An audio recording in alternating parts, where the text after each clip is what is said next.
Well, welcome to the Real Talk podcast, where we just talk about different things, relevant issues going on in our life and in the world. And so we got a good one that's really relevant for today. And that's just kind of like new day and our plan as we think about reopening, because we're starting to get texts and calls and emails from people saying, hey, when's it going to happen? You know? And so let's talk about that a little bit, just dive into that topic. And so I'll let you kind of start us off. Yeah. So it's an exciting conversation to have. Obviously, we're using the term reopen and not relaunch specifically because, you know, we love launching. We relaunched a church a little less than a year ago. And so that was a big, exciting moment. This is more going to be a gradual thing. And so, because we think the future is going to be both in person and online. But yeah, people have been asking. So, hey, like we've had a few people that have hit us up and said, hey, like, you know, I'm ready to come. Like when the door's going to be open, I'm ready to show up, you know? And we're thankful for that people willingness to show up. And yet what we've been saying is our slogan is we are ready when you are. That's our slogan right now. We're ready when you are. And what we mean by that is something that I think is biblical, and I think something that is very important that maybe sometimes people don't always see, is that in order to be a church and to do ministry and to have public gatherings, it takes more than just a few people you know, using their gifts and abilities and service to lead a church on a Sunday and to do all the ministry we feel called to do. And so it's not just like, you know, someone to unlock the door and someone to, you know, preach and do music and greet people at the door. We do lots of kinds of ministry on a lot of different fronts. And so when we say we're ready when you are, it means that, man, when we can get enough people who are willing to like serve and help and make Sundays possible, then we're ready to do it. And so I know before we, you know, closed public gatherings for a season and went online. Do you remember the exact number, man? What was the number? Was it we needed 30 people on a Sunday to serve in different roles?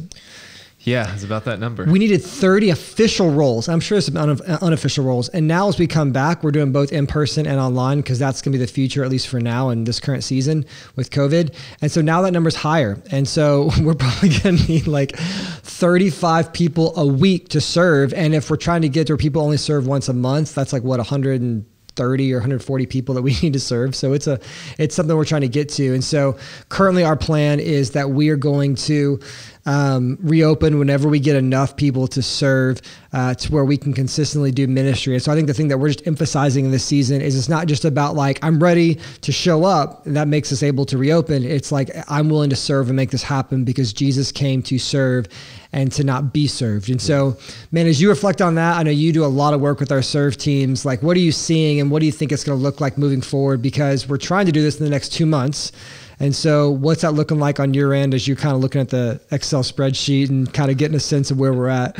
Yeah. Well, first, I just want to commend and credit you. I felt like you really were helpful in reframing kind of what are the matrix for reopening, because I've been talking about that the whole year. Like, what are the matrix? What data are we going to look at that we're going to be able to point to and say, this is when we're going to open? And all churches all across the world probably are looking at different matrix. And so some people might be saying, well, we're looking at COVID numbers around the world, or some people are saying, you know, we're looking at who's willing to kind of come in the room with us. But man, I do want to credit you, man. I think you brought us to a biblical, godly place where it's like, man, the number one matrix is, are we ready to serve again? Yeah. And so that's kind of where we're at and what we're calling people into. And so as far as like logistics wise and what that looks like, you know, it's a system. We use a system that's got all the different roles. And so I'm just thinking about it right now. It's intense.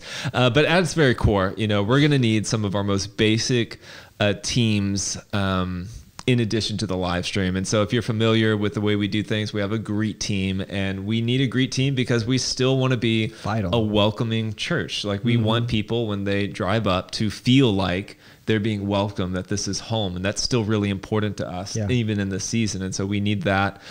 We need a kids team. And we saw this the first time that we tried to open, and just how like difficult that was. Like, people forget that, like, in order for people to come, they need to be able to drop off their kids. And in order to drop off their kids, there needs to be people who are saying, you know what, I'm going to take the sacrifice this week, and I'm going to care and love the kids in our church. But now you can watch the service online afterwards. So it's a new thing. So that's true. You don't ever miss. Yeah. That's even better. I like that. John's always spinning stuff in a positive way. Good job, man.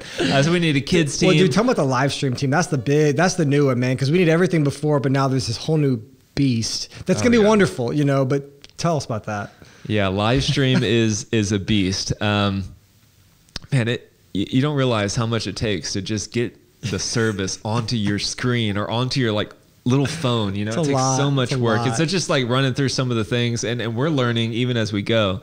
You need obviously like the slides person, put the slides up there, but you need someone to run the camera is probably the most basic thing. Like right now, there's someone behind the camera running it. You need a person in order to do that. And so even in the service, you've got someone who has to do that. We have the switcher. It's the guy kind of behind the scenes who's kind of like basically taking what's happening in the room and putting it on your screen, right? And so these are things that none of us knew beforehand. And honestly, I've been surprised honestly by how easy some of it is. Like obviously it's hard to become an expert at it, but like, you know, you get in there, you start learning, you get trained on it, and we got people who know it and can train other people. So we need to switch your person. We also need just like sound people like in the band. We need 92 sound guys. Yeah, 2 sound guys. They tell me they don't. People think about that. Yeah, like so. Every service, there's a guy in the back of the room in the booth who's mixing the sound to make sure that it sounds good, and who also receives some of the complaints we have that it's too loud. I had to throw that in there. He hands out the earplugs too. Right, exactly. And so like there's a guy who mixes that, but now we're online. It's a whole new world, and you don't even think about the fact that you need someone to make sure that it sounds good on the live stream, because totally separate feed and board. It sounds different in the room than on the live stream, and so we're learning this kind of as we go. So you need someone to be able to do that. We have a new role in our hosts, which actually we've gotten really good feedback on. These are the people who kind of introduce, like the people who are watching online need to be greeted and welcomed as well. You know? It's a different environment too. And so like, I know we've talked about, it's all about engagement. And so, you know, shout out to Shabali, Jody, Maddie, our great hosts. They've done a great job. So that's a whole nother role as well. Yeah. So all these roles have to happen. And here's the thing that I don't think people realize is that like you need these roles every single week, right? Until Jesus comes back. I mean, literally, it ain't just like week 1 exciting. Like it's like week 37. Like we're going to need 37 more people next week. Exactly. So we have built kind of our system. We figured out, man, how many people do we need? How deep does the bench need to be on each of these positions? In order to make it so that it's not one person doing it every single week. Because this Sunday we have all these roles and we're doing our live stream and someone needs to sit there. And sometimes if no one else steps up, it's the same person. And we don't want to do that. We don't want to be burning people out. And so part of what it means for us to be a church family is that we're all stepping up to do that. And I think one of the things, if I can just get kind of real for a moment, and maybe you feel this too, I know we haven't directly talked about this, but one of the things I've been thinking about, and I think one of the reasons why I'm excited about this season, but also like a little bit like, if I'm honest, a little bit like nervous as to see how it goes, is because I think I have this sense that whenever we start to reach out to people, like we're going to start realizing like, are they still with us? You know, because I think that's one of the things, and this is not like a New Day thing. This is every church. I mean, every pastor I've talked to, this is just a reality. This is not specific to us by any means. But what you're hearing from every pastor that you talk to is there are some people who have been connected with the church and stayed connected. They've been watching faithfully every week or most weeks. They've been continuing to faithfully give online. They've been in touch. They've signed up for a community group as we're moving, more in person or whatever. And there are some people who we're about to send an APB out because it's like, haven't seen them, haven't heard from them, don't know what's going on. And so I think it's one of those things where I think we're kind of afraid that the reality is every church is going to have people who this storm carried them away. Yeah. They got swept up in politics. They got swept in the drama. They got swept up in too much fear. Yeah. They got swept up in the storm and the twister, and they ended up in Kansas, or whatever. And so I think there's an honest reality, but I think at the very least, we always say clarity brings prosperity, which makes it in every podcast. At the very least, just to know the people that are still with you. And once again, if God has moved certain people on because of his sovereign plan, that's a wonderful thing. But the reality is there have been people who have just kind of gone MIA in the church. And I think at the very least, we'll either know about that, but probably hopefully for most people, it's going to be a chance for them to be integrated back into the body. And also I think just one thing, man, you keep reminding us of in the season, which has been really good, is we have had several people that have connected with our church, either in a group or sign up for baptism or for something. and they're kind of walking with us, but we've never met them yet. Yeah. And so it's going to be kind of like a like meet your family kind of Sunday eventually, where we're going to be in person, and it's going to be really cool. And so that's really good. So, but one of the cool things, man, because obviously it's going to take a lot of people to serve, and I think it's also going to be an interesting process to kind of get that direction. But let's just maybe kind of finish up by talking about the benefits of why we do all of this. And so, like, I would say at New Day, I think by God's grace, we do a good blend of, like, we do community groups. And so, like, some people like the more like informal, just disciples making disciples, relational kind of vibe, like very organic. And so we do that in community groups. And so we have a very organic, kind of lightly structured, share a meal, share your life, read the scriptures, talk about things, discipleship community environments. And so we do that, like a lot of people, but some people they are really edified by the more like kind of organized, public, structured Sunday gathering with different teams and stuff. And so we're doing that as well. And so obviously the benefit of this organized like Sunday thing that we're doing, that's going to be in person and online, what do you see as maybe some of the future benefits? Because this is going to be permanent. This is our new world moving forward. And what is the good that's going to come out of all of the recruiting people to serve and really kind of casting this vision for in person and online? Yeah. Well, number one, gosh, so many benefits. Number one is with the live stream now, we've kind of widened what we call our front door of the church. In the past, people would maybe like Google church, even before Google, people would just like show up to churches near them. They drove by, saw the sign, and that's how they got introduced. And then maybe like 90s, kind of early 2000s, it was like your website. So people went to your website. But now we think kind of in our day of like video and media and tech, that like the live stream is like people attend your live stream before they even attend your service. And so we're seeing that right now as people are hopping in, like signing up for a community group before they even stepped in the building. That's because of the live stream, right? And so that's one of the benefits. But then also just reminding that, like, man, live stream ultimately draws people into the church community, and that's Sunday and that's community groups. And so we hope that it's like an invitation into the room, because we know that something powerful happens in the room, which is why we're not just going to do online for the rest of our lives. We know that would not be sufficient, and that's not good for us, right? And so we're going to have in the room as well. And so almost it's kind of like no excuses, no excuses.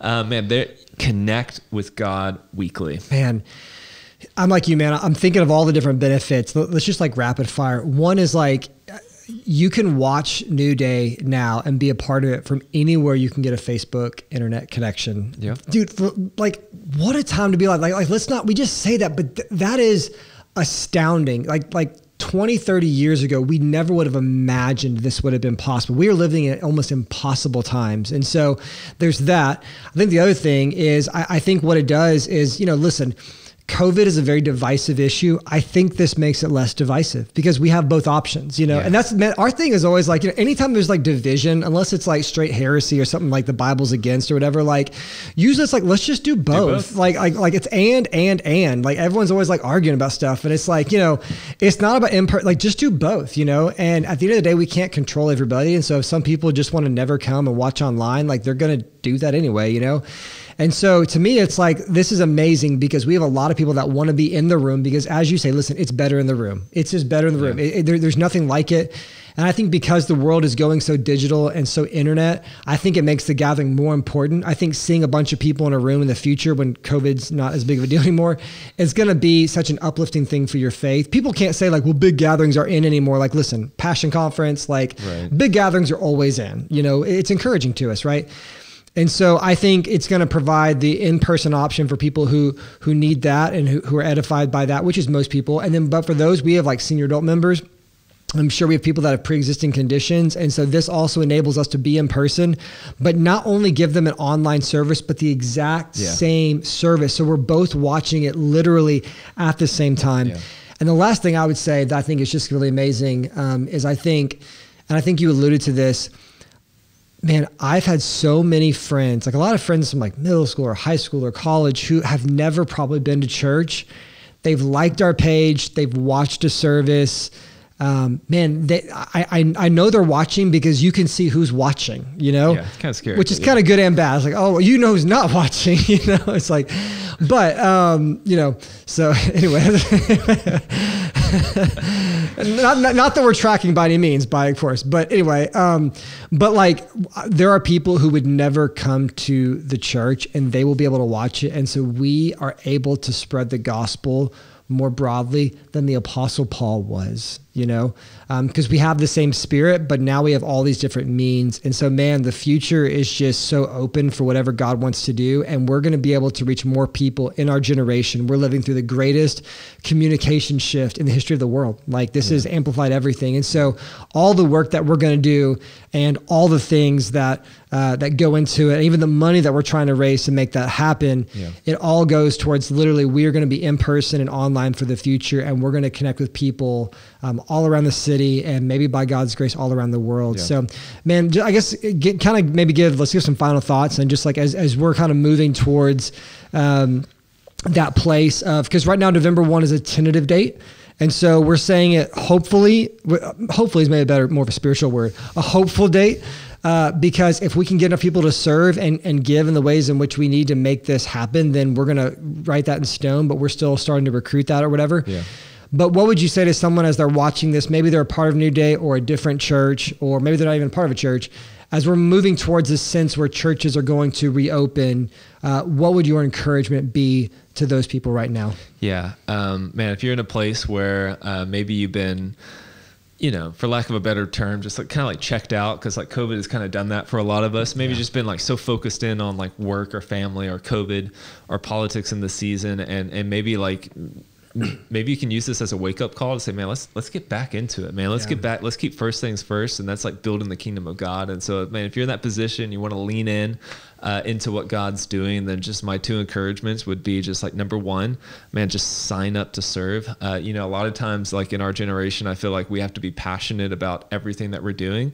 And for us, we say, man, whether or not you're doing like slides or greet team, no matter what it is, like you can be passionate about it because you're passionate about reaching people for Jesus. And that's what we are. And so like we'd encourage you just to sign up. You can go to newdaychurch.com and we have a sign up tab where you can sign up for all the different teams that we have available. And then number two, like you mentioned it briefly, man, we, as we launch a new ministry, and that's essentially what live stream is. It's a new ministry. As we launch that, I mean, that takes resources, man. That was a pivot that when we built our budget this year that we didn't know that, and we not something we decided. It's just something God laid before us. Yeah, exactly. And so we need the resources to do that. And I think we calculated kind of like right now to kind of do that well for the rest of the year, we need about 10,000 or so to make that happen. And that's just, you don't recognize all the things that go into live stream. We didn't recognize that. I mean, basically we're having to transform our sanctuary into a live venue and a studio all at once. And there's a lot of tech that goes into that. Yeah.